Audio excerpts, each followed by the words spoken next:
Inside these two boxes is the cheapest brand new computer that you can build as of May 12th, 2024.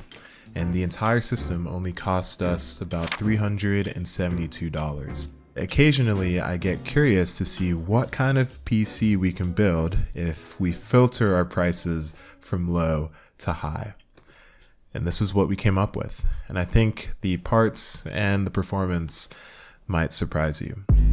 To kick things off, I bought the Ryzen 3 4100 processor for $68.98. It's actually on AMD Zen 2 architecture, which is about 2 generations old at this point. But its saving grace is the platform AM4, and that's essentially what makes this worth it. The motherboard I chose is the ASRock B450M HDV R4.0.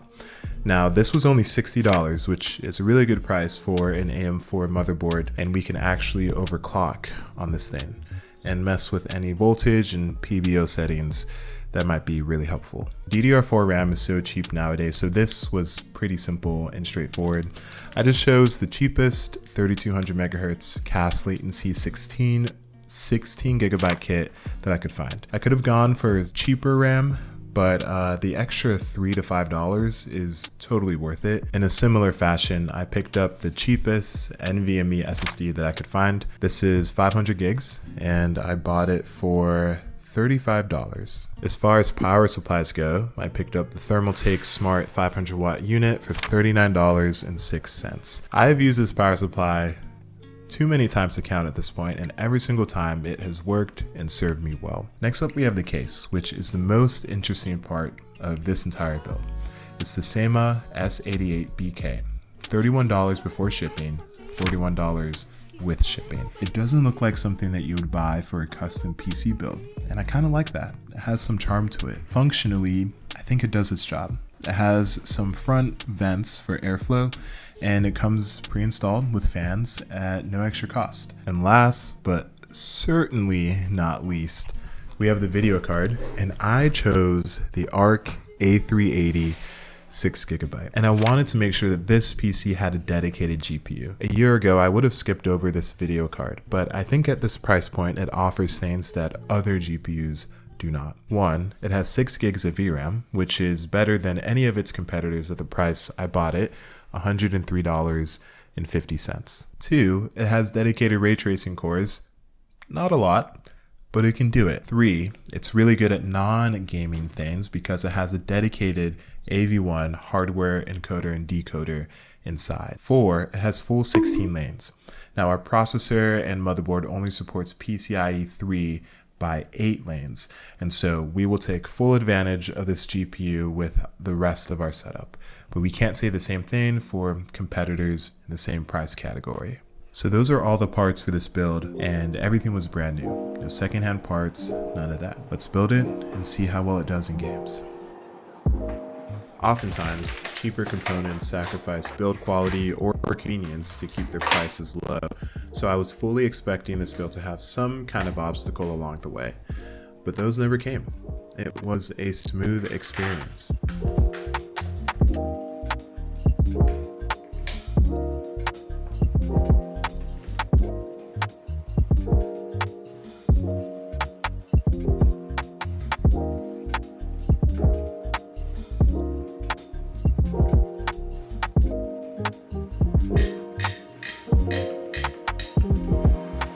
I do want to praise the computer case and power supply though. This revision of the Thermaltake Smart power supply has ribbon cables that are less stiff than the previous one. That dramatically improves cable management and aesthetics. There was enough space in the back of the case and the power supply basement. It's common to see cases under $50 with very little room, so this was a nice surprise. The A380 looked phenomenal in my opinion, but it did require a little tinkering. I had to replace the low profile bracket with an included full height one. It didn't take a long time though. And after some final touches, I finished the computer. And I must admit, I think it looks pretty good. It definitely has a more frugal PC look. You can tell that I didn't spend a ton of money on this computer. But hey, that's not a bad thing. It just looks its age, so to speak. For gaming, we're going to try something a little different. We're going to see if this computer is a pass or a fail, something that I can recommend methodically. And we're going to split it up into 2 tests. The first test is going to be for PvE and single player games. If this computer can hit 40 FPS at 1080p without it looking like complete hot dog water, then I would say it's a pass. The second category is esports. And here, if the computer can hit 100 FPS without the game looking like hot dog water, then I would say it passes. So I've played on this computer for the last 2 days. Let's talk about it. Let's start with the easiest games first, and then increase in difficulty. Rainbow Six Siege is one of the easiest games to run, and modern high-end computers can easily average over 500 FPS. At 1080p, using the low preset, I averaged around 180 FPS. Now the internal resolution is 50% of 1080p, that's just how the low preset is set up. But that's okay, because it still looks fine. Now Smite is probably the game I've played the most hours in, so it has a special place in my heart. And it was a pleasant experience as well. FPS takes a hit in big team fights, but we're still hovering around 100 frames per second. We average over 120 FPS with a mixture of low and medium settings at 1080p. So Smite, you pass. Counter-Strike 2 was harder to run than anticipated. I started off with competitive settings which use a mixture of low, medium, and some anti-aliasing, but I wasn't averaging over 100 FPS in a bot match. So I dropped most settings down to the lowest and it ran well. We averaged over 100 FPS, so that's a pass for this computer, but just barely. Now granted, this was in a bot match, which is a little bit harder to run than a regular match, but worst case scenario, at least you can expect this. Okay, so things start to heat up a little bit in Apex Legends. Although it was playable and still very fun, it unfortunately did not hit our criteria by just a handful of FPS. So unfortunately, I cannot pass it. It is a fail, but still playable, just not to our criteria. The last game in the esports area is Fortnite, and man, this game. Using low settings, I tested out DirectX 12, DirectX 11 with performance mode, and regular DirectX 11 mode, and all 3 were stuttery. So I decided to stick with DirectX 12 mode and work from there since it was the smoothest overall experience. After changing the internal resolution from 100% to 80%, the PC performed way better. We averaged over 120 frames per second with over 60 FPS in the 1% lows. Great work. So all of the games are technically playable, but only 4 out of the 5 passed our criteria to make this a gaming computer. Not bad. That was the easy round. Let's see how this performs in higher end single player games. Civilization 6 ran without any hiccups or issues.